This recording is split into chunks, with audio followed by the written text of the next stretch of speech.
हजारीपुर में रहने वाले सुखना ने देखा कि उसका बेटा पम्मी अब जवान हो रहा है, इसलिए उसने पम्मी की शादी गांव की ही एक लड़की सुमन से तय कर दी।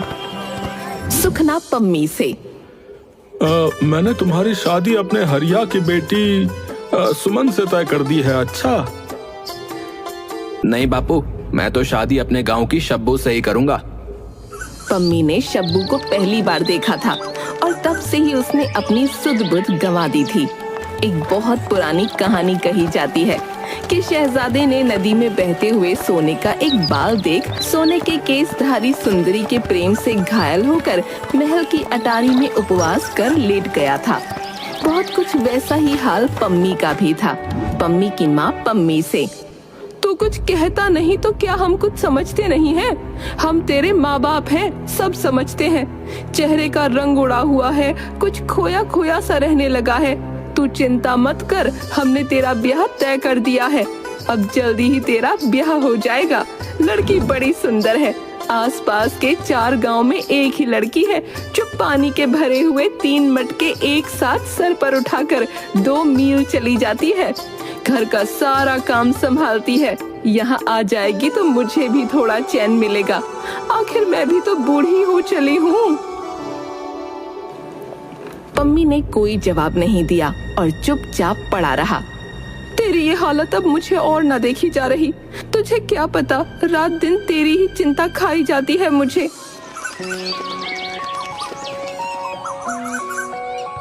एक रोज आंखों में आंसू भरे हुए वो पम्मी के पास जाती है। बेटा पम्मी, तेरा ये हाल अब मुझसे और नहीं देखा जा रहा। तुझे मेरी कसम है, सच सच बता क्या बात है?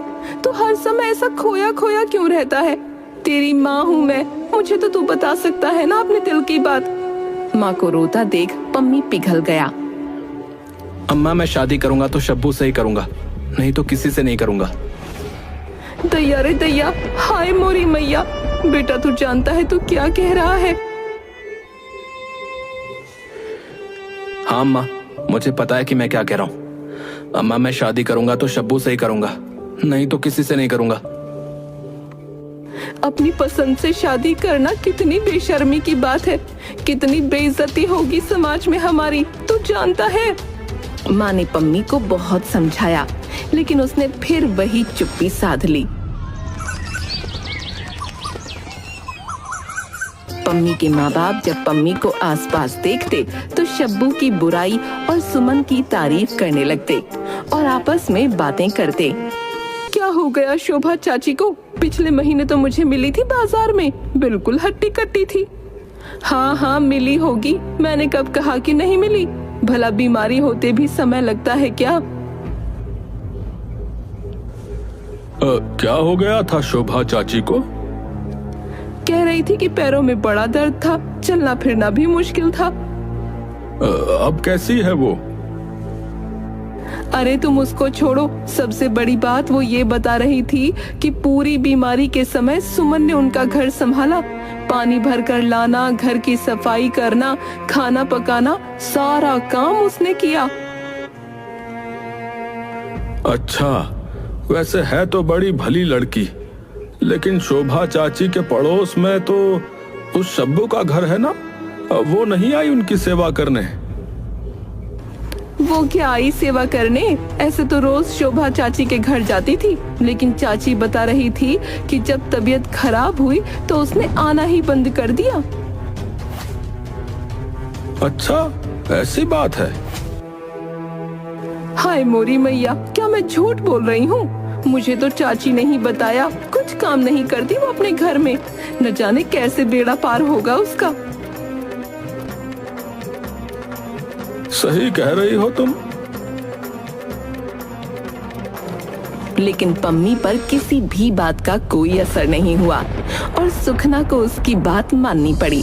सुखना शब्बू के घर रिश्ते की बात करने चला गया।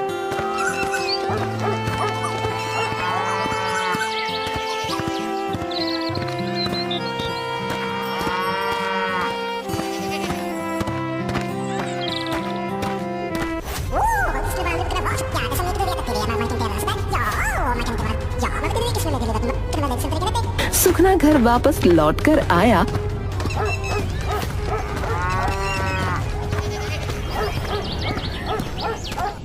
गुस्से से उसकी आंखें लाल थीं।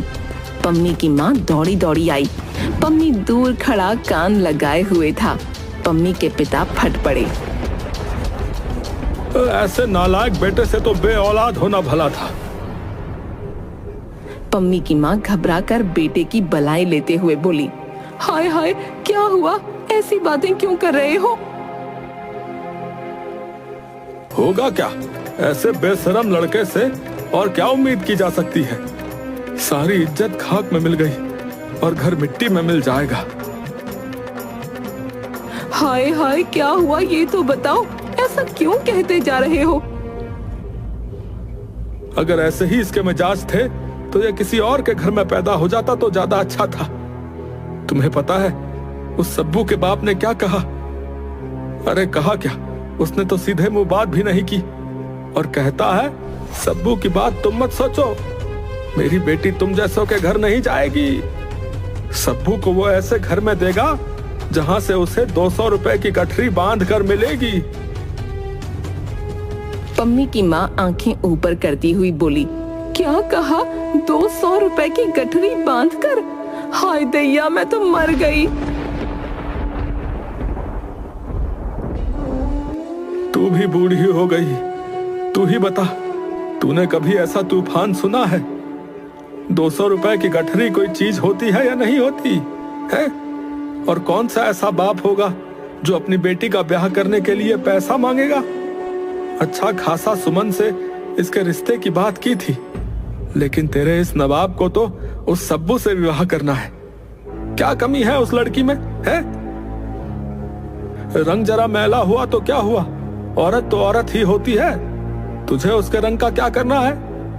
लेकिन नहीं, इसे तो कुछ समझ में नहीं आता। अभी 6 महीने भी नहीं हुए मैंने इसके लिए अपनी गाय बेचकर फटफटिया खरीदी थी। सारी उम्र मेहनत करके भी नहीं कमा पाएगा 200 रुपए, लेकिन शान देखो इसकी है। और तू बता, तू इतनी बुढ़ी हो चुकी है? कभी एक औरत की कीमत 200 रुपए सुनी है तूने? 200 रुपए में तो फिरंगी खरीदी जाती है। पम्मी ने ये सब सुना और अपनी आंखें सीने में दबाकर करवट बदल ली, लेकिन उसकी हालत वैसी की वैसी ही रही। इकलौते बेटे का यूं दिन रात पड़े रहना माँ बाप से देखा ना गया।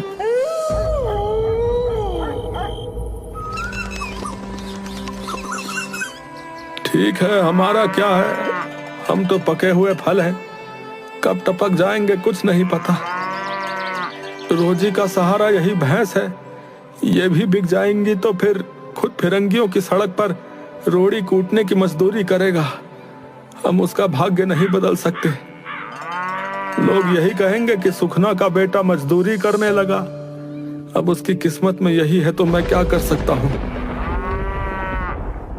गाय भैंस बेचकर सुखना ने शब्बू के पिता को 200 रुपए देकर शब्बू और पम्मी की शादी करवा दी।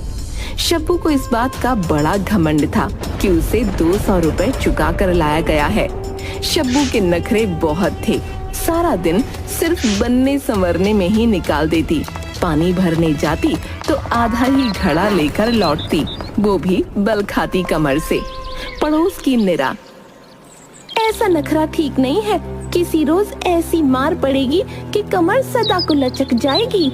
शब्बू बड़ी बड़ी आंखें मटकाकर और हाथ का अंगूठा दिखाकर बोलती, मेरे माँ बाप ने मुझे मार खाने को नहीं भेजा, कोई मुझे हाथ तो लगाए। तेरा क्या है, तेरे मर्द ने तुझे मुफ्त में लिया है, लंगड़ी लूली हो जाएगी तो एक और सही। दूसरी तरफ पम्मी की माँ को शब्बू के रंग ढंग बिल्कुल भी पसंद नहीं आ रहे थे। पम्मी की माँ पड़ोसन से कहती, देखो तो 200 रुपए देकर ब्याह किया है, पर मुझे क्या आराम मिला, इसे तो अपने नखरे से ही छुट्टी नहीं मिलती।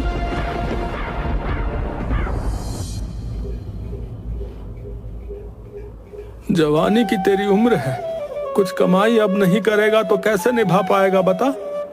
यूं घर पर बैठा रहेगा क्या है? तुझे शोभा देता है? रोजी का एक जरिया था गाय भैंस, सो तेरे ब्याह में खत्म हो गया। अब तो तू कुछ नहीं करेगा तो क्या मैं परदेश जाकर मजदूरी करूं?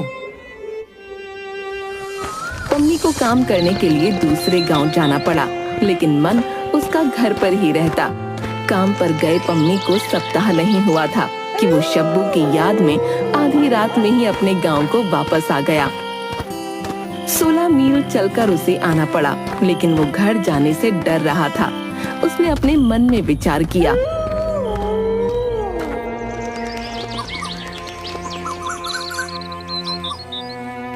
अगर घर पर गया तो बापू खातिरदारी अच्छे से करेंगे और पड़ोसियों की जबान ज्यादा कड़वी है। एक काम करता हूँ, इस चट्टान पर बैठ जाता हूँ और जब शब्बू पानी भरने के लिए जाएगी तब मैं बावड़ी पर चलकर बैठ जाऊंगा और उससे वहीं 2-4 बातें करके लौट जाऊंगा। शब्बू अपनी सहेलियों के साथ पानी भरने के लिए आई। पम्मी उसे दूर बैठकर निहारता रहा, लेकिन एक शब्द भी बात न कर पाया और काम पर वापस लौट गया।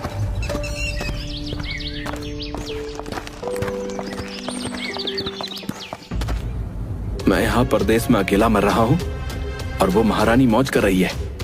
उसे तो मेरा जरा भी गम नहीं।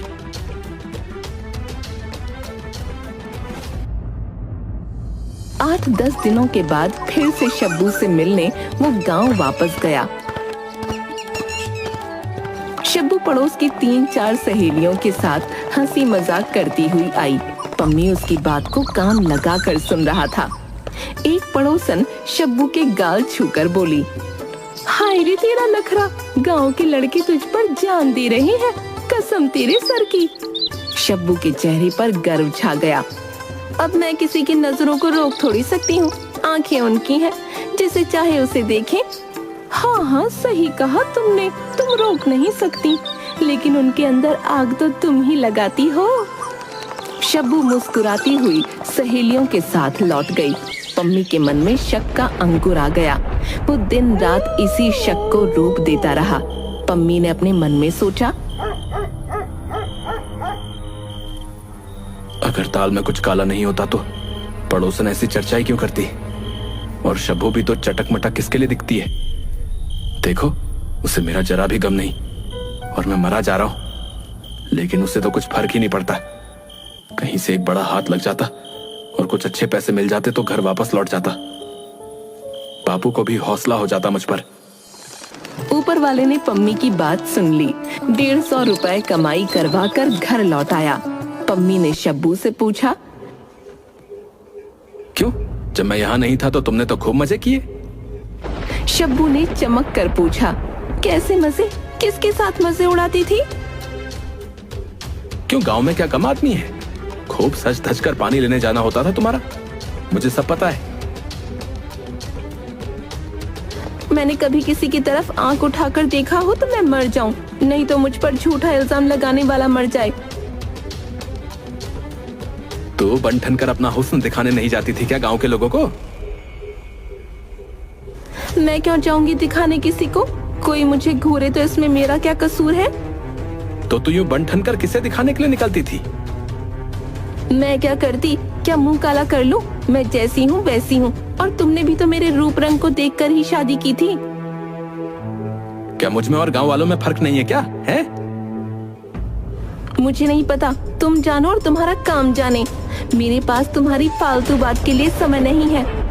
किसी मुसाफिर को गांव से गुजरते देखकर भी उसे शक होता कि ये शब्बू के रूप की ख्याति सुनकर ही बहाने से इधर आया है। सारा गांव उसे शब्बू के पीछे पागल दिखाई देने लगा। एक रात पम्मी ने शब्बू से पूछा, आज तू बाहर से लौट रही थी, तब राह में मुस्कुरा क्यों रही थी? मैं कहाँ मुस्कुरा रही थी? और वो सब आदमी खड़े हुए क्यों देख रहे थे तुझे? मैं क्या जानूं, तुम उनसे ही जाकर पूछ लो। तुम बहुत घमंडी हो, हैं? तुम्हें हुस्न का बहुत घमंड है। एक दिन तुम्हारी नाक काट दूंगा, सारा रूप धरा का धरा रह जाएगा। 200 रुपए की नाक है, सोच समझ कर करना कुछ। इतना कहकर वो सो गई, लेकिन पम्मी की आंखों में नींद कहाँ। शब्बू तो गहरी नींद में मस्त थी। पम्मी ने सोचा, देखो तो, इसके घमंड में मैं बेचैन पड़ा हूँ और ये मजे से सो रही है। ये सब हुस्न का घमंड है। इसी हुस्न के पीछे गांव के बदमाश पागल हैं। मेरी क्या कोई इज्जत नहीं रह गई? इस घर में अगर ये हुस्न ना होता तो क्या मेरी इज्जत मिट्टी में मिल जाती? ऐसे हुस्न का क्या फायदा? अगर इज्जत नहीं तो कुछ नहीं। और ये हुस्न तो सब लोग देखते हैं, मेरा इस पर क्या हक? जब तक ये हुस्न रहेगा तब तक मुझे इज्जत और चैन नहीं मिल सकता। रात के सन्नाटे में उठते बुरे विचार ने पम्मी को पागल कर दिया। आंखें खोलकर शब्बू के रूप के कारण होने वाले सब अनर्थ पर विचार कर लिया। पम्मी ने एक धार वाला चाकू उठाया और अंधेरे में ही टटोल कर शब्बू की नाक को एक झटके से काटकर फेंक दिया। मर गई, मर गई! चिल्लाने की आवाज सुनकर पम्मी के माँ बापू और पड़ोसी दौड़कर आए। कोई पानी लेकर देता, कोई कपड़ा लाकर देता, कोई इलाज बताने लगा। पड़ोस की काकी ने चिल्लाकर कहा, जल्दी से कोई बकरी का गरम गरम ताजा मांस इसकी नाक पर रखो, नहीं तो लड़की मर जाएगी। इस वक्त बकरी का मांस कहाँ से लाई? तुम जानो। मैंने तो इसकी नाक इसलिए काटी थी कि ये सिर्फ मेरी होकर रहेगी, दूसरों की आंख उस पर नहीं पड़े। लेकिन अगर शब्बू को कुछ हो गया तो मैं कैसे जीऊंगा? नहीं नहीं, मैं इसे मरने नहीं दे सकता। बकरी का मांस कहाँ से मिलेगा? उसने बिना कुछ सोचे वही चाकू उठाया और अपने पैर से मांस का टुकड़ा काटकर शब्बू की नाक पर रख दिया। पम्मी के माँ बाप बिल्कुल पागल हो गए। ये क्या किया तुमने? तुम पागल हो गए हो। बस किसी भी तरह मेरी शब्बू को बचा लो, मुझे और कुछ नहीं चाहिए, सिर्फ उसे बचा लो कोई। हालत देखकर पम्मी बोला, मुझसे शब्बू की यह हालत देखी नहीं जाती। मैं इसे इलाज के लिए फिरंगी डॉक्टर वाले अस्पताल में ले जाऊंगा। वो अस्पताल तो बहुत दूर है और इसकी हालत तो देखो। मैं इसे अपनी पीठ पर बांधकर फटफटिया से अस्पताल ले जाऊंगा। लेकिन तू फटफटिया चलाएगा कैसे? तेरे पैर की हालत क्या है? मेरे पैर की तकलीफ शब्बू की तकलीफ के आगे कुछ भी नहीं है। मैं किसी भी तरह से ले जाऊंगा। पम्मी ने किसी की बात ना सुनी और शब्बू को अपनी पीठ पर कपड़े से बांधकर अस्पताल पहुंच गया। 20 रोज शब्बू का इलाज चलता रहा और उसका जख्म धीरे धीरे भर गया और उसकी तबीयत थोड़ी ठीक हो गई। नाक ना रहने की वजह से शब्बू की आवाज बिल्कुल बदल गई थी और अजीब सी आवाज में शब्बू ने पम्मी से कहा, अस्पताल की मेम ने कहा है कि विलायत से रबड़ की नाक मंगवाई जा सकती है।